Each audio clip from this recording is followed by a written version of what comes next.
한번 따라해 보시겠습니다. 최고의 선택이 아니라 최선으로 최고의 인생 된다. 자, 다 같이 한번 해봅시다. 시작. 최고의 선택이 아니라 최선으로 최고의 인생 된다. 하나님의 은혜와 성도님들의 기도로 말레이시아에서의 열방전 수련회를 잘 인도하고 왔습니다. 기독교 제한 국가인 C국에서 150명 이상 사역자들이 참석할 계획이었었는데 바로 2주 전에 7분이 경찰에 잡혀갔고 2분은 지금까지도 구금되어 있는 등 많은 핍박들 때문에 여러 지역에서 못 나온 분들이 많아서 저희들까지 총 100명이 참석하게 되었습니다. 주최하는 권요셉 선생님도 참 오랜 기간 사모하며 준비해 왔었는데 결국 최근 들어 매주일 공안 경찰이 와서 예배드리는 모습을 사진 찍어가는 등 감시와 압박이 심해져서 결국 나오지 못하셨습니다. 또 한 헌신자는 아예 일하는 직장에 사표를 내고 나오기도 하는 등 전체적인 분위기가 굉장히 긴장들 하고 있는 것 같아 보였습니다. 6시간씩 비행기를 타고 온 분들 가운데는 사역자들과 그들의 자녀들 그리고 청소년들, 학생들도 많이 있었는데요. 그러다 보니까 제가 화요일날 도착해서 이제 첫 집회를 인도하기 위해 갔는데 아이들, 학생들, 청소년들이 먼저 앞에 쫙 이렇게 앉아 있는 거예요. 그런데 갑자기 원수마귀가 탁 던져주는 그 시험의 생각, 야, 내가 청소년 수련회 인도하러 왔나? 아니 정말 힘들게 먼 이곳까지 온 나의 선택이 혹시 잘못되었나? 그런 원수마귀가 딱 던져주는 실망감이 먼저 제게 탁 다가와서 제가 하마터면 좀 실수할 뻔도 했습니다. 그런데 시간이 지나면서 하나님의 뜻과 계획은 감히 내가 따라갈 수 없는 높은 차원에 있음을 또 한번 깨달으면서요, 정말 참 소중한 은혜를 나눌 수가 있었다라고 느꼈습니다.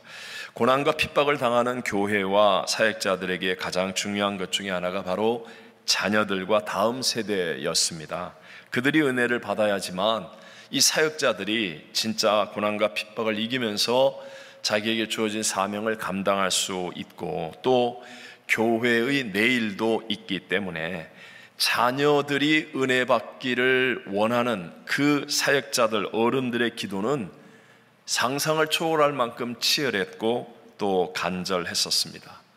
실수가 없으신 하나님은 이런 C국의 형편을 아시고 지난 주간에 저희 교회에 다음 세대를 위한 그 백투스쿨 그리고 특별 새벽 예배, 우리 성도들의 중보 기도와 또 주일 오후 출발 전에 청년교구 야외 예배 설교까지도 사용해 주시면서 은혜들을 부어 주시는데 그래서 제가 나름 최선을 다할 수가 있었습니다.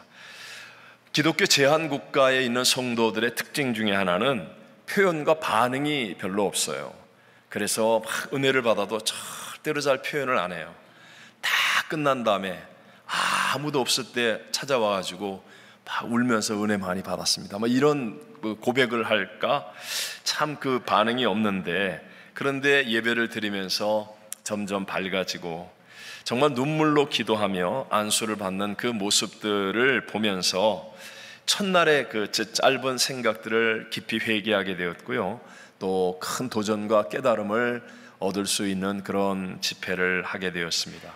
집회가 다 끝나고 표현이 없는 그분들의 입에서 이번 집회가 인생의 모멘텀이 되었다라고 하면서 감사하기도 하고, 한 학생은 제가 그 집회 장소를 빌렸던 교회 빌딩의 담임 목사님인 분과 좀 얘기를 나누고 이렇게 뒤늦게 나왔는데 저를 기다리고 있다가 사진을 찍자고 해서 제가 통역하는 분에게, 아니 사진 찍으면 그 사진이 핸드폰에 남을 텐데 그래도 저도 좀 얼굴이 있어서 혹시 불이익을 당하지 않을까 염려가 된다 그랬더니 이 청소년이 학생이나 청소년 같아요. 내 자신은 이제 예수님에 대한 믿음이 분명하고 예수님이 자기 인생의 주인이 되었기 때문에 자기는 감옥 가거나 죽어도 괜찮다. 이렇게 얘기를 하는데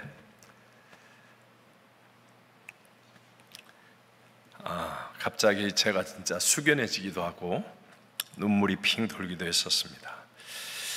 자, 오늘 우리가 함께 읽었던 본문의 말씀은요, 우리가 잘 알고 있는 요셉의 이야기입니다. 이제 요셉의 아버지 야곱이 죽었습니다. 그리고 이제 장례를 다 마치고 나니까 요셉의 형들의 마음이 불안해지기 시작하는 거예요. 왜냐하면 자기들이 과거에 요셉에게 행한 그 악행들이 있지 않습니까? 죽이려고 했었고 애굽의 노예로 인신매매까지 했었던 그런 악행들이 있는데, 국무총리가 된 요셉이 아버지가 있을 때에는 복수를 못했다 할지라도 이제 아버지가 죽었으니까 얼마든지 형들을 벌할 수 있는 형편이 되었다라고 생각했기 때문이었습니다. 그래서 형들은 과거의 죄책감과 두려움에 붙잡혀서 요셉 앞에 엎드려 우리는 당신의 종들이니다 라고 고백합니다. 그런데 놀랍게도 요셉의 대답은 너무나 훌륭한 믿음의 대답이었습니다. 두려워하지 마소서, 내가 하나님을 대신하리이까. 그러면서 정말 성경 전체 하나님 구속사의 핵심과 같은 내용을 이야기합니다. 20절 말씀은 우리 다 같이 한번 읽어보겠습니다. 당신들은 나를 해하려 하였으나 그것을 선으로 바꾸사 오늘과 같이 많은 백성의 생명을 구원하게 하시려 하셨나니. 아멘. 여러분, 이 모습 속에서 형들은 어떻습니까? 자기들의 상황을 최고의 상황으로 이게 선택하려고 애쓰는 모습을 봅니다. 그러나 요셉은 어떤 상황이 주어지든지 간에 하나님을 믿는 믿음으로 최선을 다하는 모습을 보여주고 있습니다. 그러니까 요셉은 형들보다도 더 위대한 인생을 살게 되었다라는 사실을 우리에게 보여주는 것이에요. 우리가 아는 대로 요셉 인생 전체를 보아도요, 요셉이 한 일은 최고의 상황을 선택하려고 애쓰지 않았습니다. 어떤 상황이든지 간에 하나님을 믿는 믿음을 붙잡으려고 했다는 것이죠. 요셉이 애굽의 노예로 팔려간 것, 그것이 여러분 최고의 상황을 선택한 것이겠습니까? 당연히 아니죠. 요셉은 최고를 선택하려고 하지 않고 노예가 되는 상황이라 할지라도, 그가 비록 변방의 부잣집이었지만 그래도 귀공자로 명품 옷만을 입고 자랐던 그런 상황 속에서 최악의 상황으로 바뀌어지는데도 불구하고 그 상황을 최고로 바꾸려고 하지 않고 그 어떤 상황 속에서도 하나님을 믿는 믿음으로 최선을 다하려고 했다라는 거예요. 그러니까 성경은 여호와께서 요셉과 함께 하심으로 비록 노예가 되어 있는 상황 속에서도 형통한 자가 되었다라고 말씀합니다. 또 자기가 최고를 선택했다면 이제 노예들 가운데 우두머리인 가정 총무가 되었는데, 보디발의 아내가 유혹할 때 거기에 넘어가거나 아니면 보디발 장군에게 고발을 하는 것이 최고의 상황을 선택할 수 있는 일인데도 불구하고 무시무시한 감옥에 그대로 들어가지 않습니까? 이렇게 최고의 상황을 선택하려고 하지 않고 비록 어떤 상황이 된다 할지라도 하나님과 함께하는 믿음을 지키려고 하는 거예요. 그러니까 창세기 39장 20절과 21절에 보면 요셉이 옥에 갇혔으나 여호와께서 요셉과 함께 하시고 그에게 인자를 더하사 간수장에게 은혜를 받게 하시매라고 성경은 말하는 거예요. 자기는 최고의 상황을 선택하려고 애쓰는 게 아닙니다. 비록 자기가 생각지 못한 불편한 상황을 만났다 할지라도 여호와와 함께 하는 사람이 되는 거예요. 그랬더니 하나님의 은혜가 임하여서 요셉은 그 상황 속에서도 최선을 다할 수 있게 되었고, 그러니까 요셉이 아니라 하나님이 역사하셔서 요셉의 인생은 최고의 인생, 즉 뒤탈이 없는 축복, 빼앗기지 않는 축복, 무너지지 않는 축복을 받는 최고의 인생이 되어진 줄로 믿습니다. 예수님께서도 십자가를 지시기 전에 심히 놀라시며 슬퍼하셨다라고 성경은 말씀합니다. 겟세마네 동산에 올라가셔서 기도하실 때에도 내 마음이 심히 고민하여 죽게 되었다라고 말씀하시면서 예수님의 마음은 이 잔을 내게서 옮겨 달라는 마음이었습니다. 한마디로 말해서 예수님이 십자가를 지시는 것은 최고를 선택하는 것이 아니었어요. 오직 하나님을 믿는 믿음으로 순종하여 십자가를 지신 것입니다. 그랬더니 하나님께서 역사하시니까 모든 만물을 그 발 아래 무릎 꿇게 만드시고 부활의 첫 열매가 되게 하셔서 구세주가 되어짐으로 말미암아 최고의 인물이 되도록 최고의 예수님이 되는 그 복을 누리게 된 줄로 믿습니다. 여러분 꼭 기억하십시오. 내가 생각하는 최고의 선택보다도 주어지는 하나님의 은혜가 더 좋은 것임을 믿는 자가 되시기를 바랍니다. 하나님의 은혜는 노예 생활도 바꾸고 감옥 생활도 바꾸는 것이 하나님의 은혜입니다. 십자가의 사망조차도 부활로 바꾸는 것이 하나님의 은혜요 능력입니다. 그러므로 저와 여러분이 해야 할 일이 무엇입니까? 최고를 선택하려고 하는 것이 아니라 어떤 상황이 주어지더라도 하나님을 믿는 믿음의 스위치를 올리는 거예요. 요한복음 14장 1절에 말하잖아요. 너희는 마음에 근심하지 말라. 하나님을 어떻게 하니? 믿으니. 또 나를 어떻게 하라? 믿으라. 하나님은 어떤 것도 합력하여 선을 이루시는 분이라는 것을 믿는 거예요. 예수님은 사망도 부활로 이기신 분임을 믿는 거예요. 그 믿음을 가지고 내가 최고를 선택하려고 발버둥 치고 잔머리를 굴리고 때를 쓰고 애쓰는 게 아니라 어떤 상황이 주어진다 할지라도 하나님을 믿는 믿음의 눈을 뜨고 있으면 하나님의 은혜가 내게 임하게 되고, 그러면 나의 삶 속에서 최선이 이루어져서 하나님께서 내가 아니라 하나님이 하셨습니다라고 고백하시는 하나님이 만들어지는 최고의 인생을 누리게 될 줄로 믿습니다.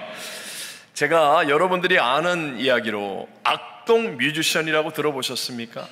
네, 저도 사실 이분들이 부른 노래는 잘 모르지만 노래 부르는 모습을 몇 번 본 적은 있어요. 이찬혁, 이수혁, 이수연 남매인데 좀 뭔가 다르다 그런 느낌을 제가 받았습니다. 사실 이 부모님이 몽골 선교사로 부르심을 받아서 몽골 땅에 일찍 가게 된 거예요. 근데 걱정입니다. 그 땅에 가면 뭐 집도 변변치 않고 전기도 자꾸 끊어지고 애들 학교도 다니기 어려워서 우리 자녀들 교육이 걱정되는 거예요. 그럼에도 불구하고 하나님을 믿는 믿음으로 사명을 순종하여서 하나님께 맡기고 자녀들과 함께 몽골 땅에 갔습니다. 학교를 다닐 수가 없으니까 홈스쿨링을 하는 거예요. 그러면서 매일 가정 예배를 드리고 자연스럽게 찬양을 부르며 남매들이 악기를 배우게 되었습니다. 전기도 자주 끊기니까 뭐 핸드폰을 할 수도 없고 컴퓨터나 인터넷을 즐겨 할 수도 없지요. 그러니까 뭐 하늘을 바라보고 별을 바라보면서 남매가 계속해서 같이 기타도 치고 노래도 부르고 뭐 이런 일들을 계속하게 된 거죠. 그랬더니 여러분, 저분들이 부르는 노래는 제가 딱 느꼈을 때 다른 좀 사람하고 다른 깊이가 있어요. 노래에 뭔가 진실함이 있어요.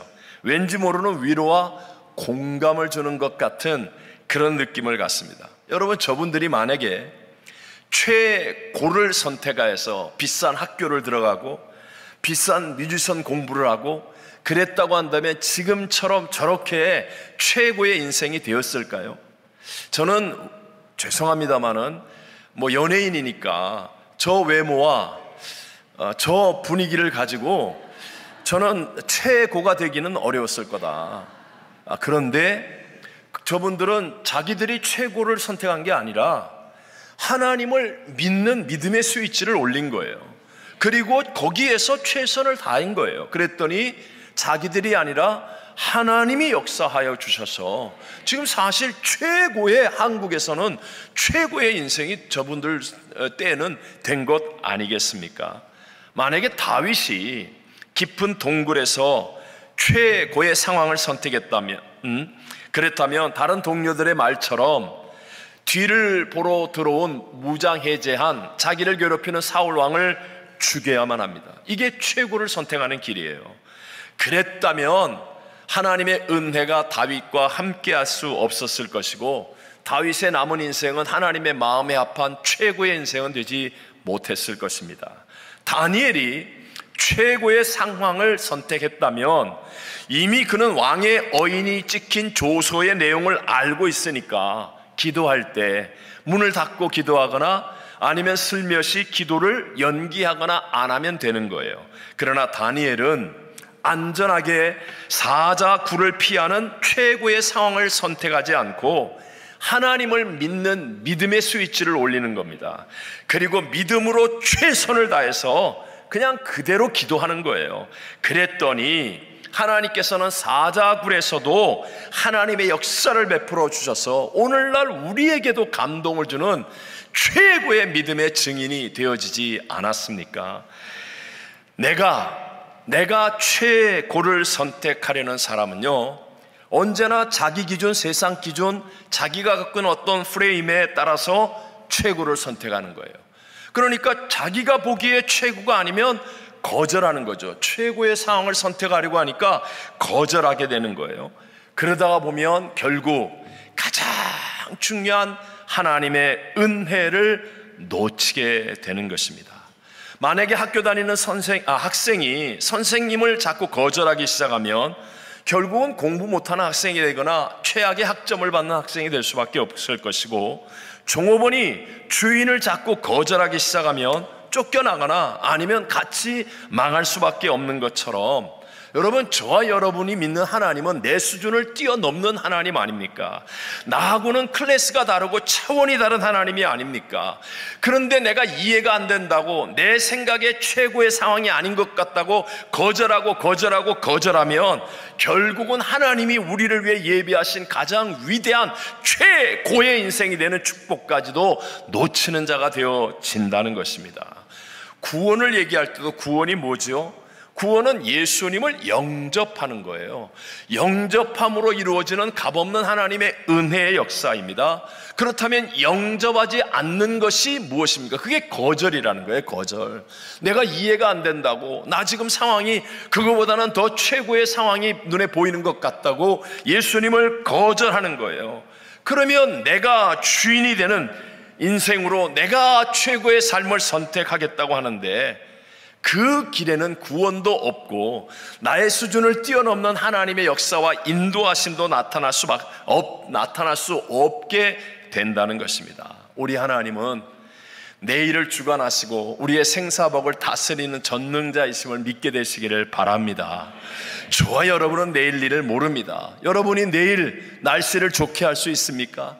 여러분이 이 LA의 지진을 막을 수 있습니까? 여러분이 이 땅에 있는 어떤 위기와 어떤 자연재앙을 막을 수 있습니까? 우리는 아무도 내일 일을 알지 못합니다. 그러나 하나님은 알고 계세요. 우리가 가야 할 길을 알고 계시고 우리가 피할 것을 알고 계시고 우리에게 가장 좋은 것이 무엇인지를 알고 계신다는 거예요. 그래서 우리는 자꾸 내가 최고의 상황을 선택하겠다고 거절하고 이건 아니야, 난 이런 상황에서 못해, 난 이런 거 싫어, 난 이런 거 안 할 거야.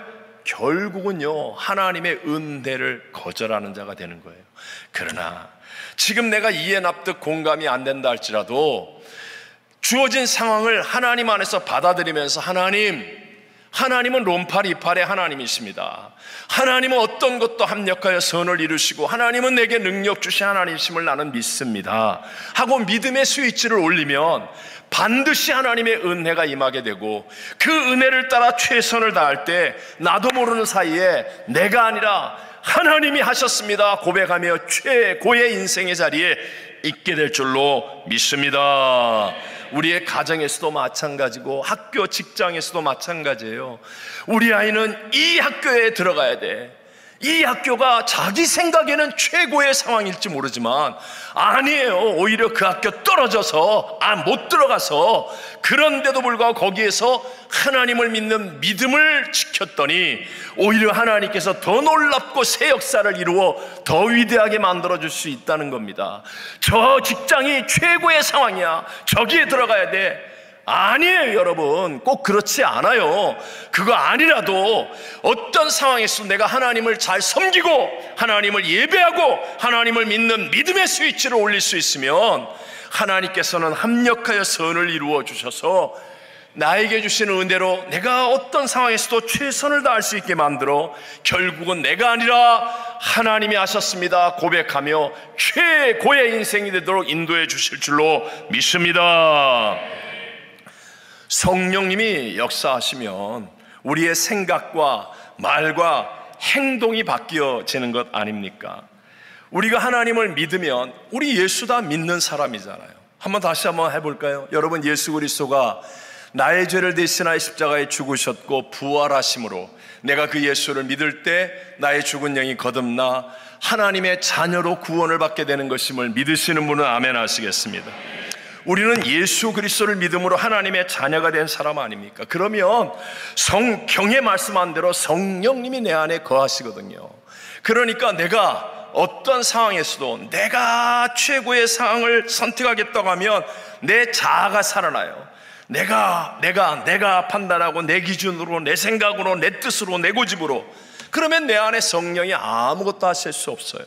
하지만 어떤 상황이더라도 난 하나님 믿습니다 하고 하나님을 바라보고 믿으면 내 안에 계신 성령님이 역사하시는 거예요. 그래서 내 생각 속에 예수 그리스도가 생각나게 만들고 예수 그리스도의 가르침이 깨달아지게 만들고 나를 이곳에 인도하신 하나님의 섭리가 무엇인지를 알게 되니까, 그러니까 남들이 볼 때는 비록 최고가 아닌데도 불구하고 최선을 다할 수 있게 되는 거예요. 성령님이 말을 바꾸어 주시니까, 그러니까 불평하고 원망하고 나는 왜 이런 일을 시켜, 나는 이런 거 싫어, 이런 말들이 사라지고 감사하고 긍정의 말이 나오고 믿음의 말이 나오니까 점점 좋은 역사들이 일어나기 시작하는 거예요. 성령님이 권능을 우리에게 주시니까 옛날에는 도무지 할 수 없었는데도 불구하고 할 수 있는 능력이 나타나고 역사가 일어나서 우리의 삶 속에서 나도 모르는 사이에 예수 생명의 풍성함을 누리는 자리에 있게 될 줄로 믿습니다. 제가 이번에도 우리 선교사님들 몇 분을 만나서 이렇게 대화를 했던 적이 있습니다. 이제 제가 식사로 섬김에 같이 시간을 나눌 때 동일하게 느끼는 거예요. 제가 이제 선교사니까 1세대 선교사들이 있어요. 우리 1세대 선교사님들에게는 거절이 없었습니다. 그냥 명령을 내리면, 이게 교회 질서를 따라 내리는 명령이면 아멘, 그게 끝이에요. 제가 17년 반 동안 파라과이 사역하고 진짜 세상 말로 얘기하면 고생과 어려운 시절을 다 지나고 이제 쨍하고 해 뜰 날 막 이러면서 이제 뭔가 다 자리 잡고 내 뜻대로는 그렇지만 뭔가를 할 수 있겠다고 생각하는 그때 정말로 상상도 못했는데 조용기 목사님 부르신다고 갔더니 그냥 그 자리에서 오늘부터 순복음 쌍파울교회 당회장이다. 그러면서 임지이동을 명령하시는 거예요. 거기에서 기도해 보겠습니다. 그럼 땡이에요. 제 아내는 너무 충격을 받아서 3일 동안 울고, 그래도 아멘입니다. 아멘. 1세대 선교사들은 다 이랬어요. 자기가 무슨 준비해서 자기가 최고로 어울리는 아프리카, 자기에게 최고로 어울리는 어디, 이렇게 안 했어요. 그냥 최고의 상황을 선택하는 게 아니라 그냥 받아들이는 거예요. 그러니까 오직 하나님을 믿는 거죠. 자, 실력도 없습니다. 언어도 부족합니다. 후원도 없었습니다. 그런데도 불구하고 1세대 선교사님들 가운데는 진짜 최고의 선교사들이 많이 나왔습니다. 정말로 어떻게 이런 일들을 하지? 할 정도의 일들이 많았어요. 그런데 이상하게 다음 세대로 지나면서부터 최고가 안 나오는 것 같다. 이유는 자기가 최고를 선택하려고 하는 거예요. 나는 여기에 안 어울립니다. 나는 이런 일을 할 겁니다. 나는 이렇게 하겠습니다. 이러면서 자기가 최고의 상황을 선택하려고 하니까 하나님을 바라보는 믿음이 적어지고, 그러니까 하나님의 역사가 안 일어나고 내 힘으로 하려고 하니까 내 힘으로 뭐가 이루어지겠어요? 그냥 그 한계, 그 안에 갇혀지는 것이죠. 우리의 인생도 동일하다는 것입니다. 함께 우리 마가복음 8장 34절을 같이 읽어보겠습니다. 무리와 제자들을 불러 이르시되 누구든지 나를 따라오려거든 자기를 부인하고 자기 십자가를 지고 나를 따를 것이니라. 예수님께서 무리와 제자들을 다 불러서 하신 말씀이에요. 누구든지 나를 따라오려거든, 그 첫 번째가 자기를 부인하고, 이 자기를 부인하는 것이 하나님의 은혜를 받는 과정이라면 그 다음에 자기 십자가를 지고 나를 따르는 사명과 헌신이 있어야, 이래야만 균형이 잡혀서 끝까지 주님과 동행할 수 있게 된다는 거예요. 만약에 이게 안 되잖아요. 그러면 자기 힘들 때는 주여 은혜를 주옵소서, 은혜를 주옵소서, 아플 때, 외로울 때, 괴로울 때, 문제를 만났을 때 주여 은혜를 주옵소서, 은혜를 주옵소서. 그러면 하나님이 은혜를 주시지만 그것이 끝이라면, 그 뒤에 자기 십자가를 지고 정말로 하나님의 사명과 하나님의 나라를 위한 헌신의 길을 따라가지 않으면, 그러면 쉽게 얘기하면 나를 위해 하나님을 이용하는 종교놀이밖에 안 되는 거예요. 하나님은 은혜를 주시죠. 그리고 은혜 받고 나면 자기를 즐겁게 하고, 자기를 재밌게 하고, 자기를 편안하게 하고, 이런 것으로 끝나버린다면 결코 끝까지 철저하고 치열하게 승리의 길을 가기가 어렵다는 것입니다. 제가 이번에 말레이시아에서의 열방전 수련회가 저에게 큰 도전과 또 한 번 깨달음을 주는 것, 그것은 그분들을 바라보면서, 저분들은 정말 기도하고 싶어하는 마음, 그러니까 기도를 잘하는 분들은 아니에요. 그럼에도 불구하고 기도해야 된다는 것을 아는데 그곳에서는 마음껏 함께 모여 기도할 수 없었기 때문에, 그래서 함께 모여 기도하는 것을 소중히 여기고 기도하는데, 왜 이렇게 뭔가 좀 다를까? 예배의 태도가 달라요. 기도의 모습이 달라요. 정말 진지합니다. 정말로 최선을 다합니다. 왜 그럴까?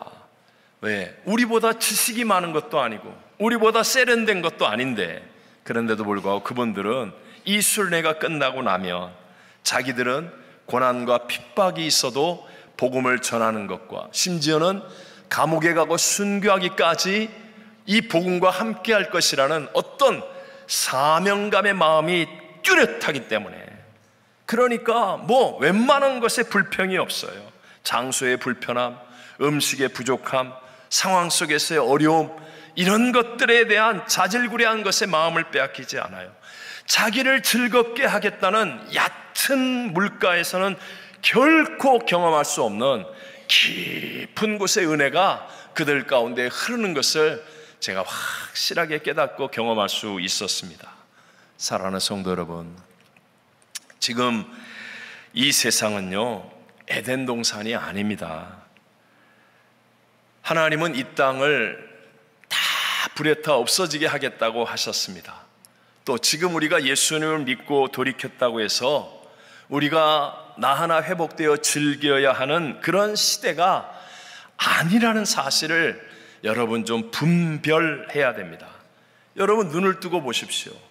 지금 이 미국, 더군다나 이 로스앤젤레스의 한인으로 따지면 여러분들은 기독교인으로 상위 1%에 해당되는 최고의 축복을 누리고 있는 사람들이에요. 눈을 들어서 한 번만 쳐다보면 온 세상이 지금 재앙, 난리와 난리, 전쟁, 고통과 핍박이 가득합니다. 온 세상에. 한마디로 말하면 주님이 오실 때, 그때가, 말세가 지금 우리가 살고 있는 이 시대라는 말입니다. 예수님께서 마태복음 24장 37절로 39절에 말씀하셨잖아요. 노아의 때와 같이 인자의 임함도 그러하리라. 홍수전에 노아가 방주에 들어가던 날까지 사람들이 먹고 마시고 장가들고 시집가고 있으면서 홍수가 나서 그들을 다 멸하기까지 깨닫지 못하였으니 인자의 임함도 이와 같으리라. 바로 그때란 말입니다. 예수님의 재림의 때는 노아의 때와 같다. 노아의 때가 어때요? 사람들이 먹고 마시는 일. 우리 보십시오. 온통 먹방, 먹거리, 맛집, 또 마시는 거, 와인, 샴페인. 솔직히 우리 옛날에 무슨 막걸리 하나만 마셨지 와인 내가 어떤 분을 만났더니 와인의 종류를 막 그냥 줄줄줄줄 외우더라고요. 그래서 내가 그랬어요. 성경의 12지파 외워보라고. 하나도 못 외우면서 온갖 세상 것은 다 줄줄이 꿰고 그걸 즐기고 장가가고 시집가는 일상의 일에만 온통 마음을 다 빼앗겨서 그저 예수 믿고도 즐겁게 살겠다, 예수 믿고도 편하게 살겠다, 예수 믿고도 나를 위해서 나 잘 되는 것만 위해서 살겠다. 그때가 노아의 때다. 우리가 살고 있는 이 시대가 바로 인자 이맘이 눈앞에 다가온 말세라는 사실을 기억하셔야 됩니다. 그와 같은 때의 신앙이 어떻다고 성경은 말합니까? 디모데후서 4장 3절과 4절에 보면 때가 이르리니, 즉 우리가 사는 이 때가 되면 사람이 바른 교훈을 받지 아니하며 귀가 가려워서 자기의 소욕을 따를 스승을 많이 두고 또 그 귀를 진리에서 돌이켜 허탄한 이야기를 따르리라. 사람들이요 이제 그냥 유튜브든지 뭐든지 자기 귀에 듣기 좋고 달콤한 소리를 복음으로 착각하는 시대, 자기의 만족을 위한 시대. 이런 때에 저와 여러분 최고의 상황을 선택하려고 근심하며 몸부림치지 말고, 우리에게 어떤 상황이 주어진다 할지라도 우리는 하나님을 믿는 믿음의 스위치를 켜는 거예요. 하나님을 믿는 믿음을 가지면 성령께서 우리 안에 은혜를 주셔서 우리로 그 상황 속에서도 최선을 다하게 만들어 주시고, 그 최선을 통하여 내가 아니라 하나님이 하셨습니다, 이것을 깨닫게 되는 그때 하나님 우리의 인생을 최고의 인생으로 복 주시게 됨을 믿게 되시기를 주의 이름으로 축원합니다.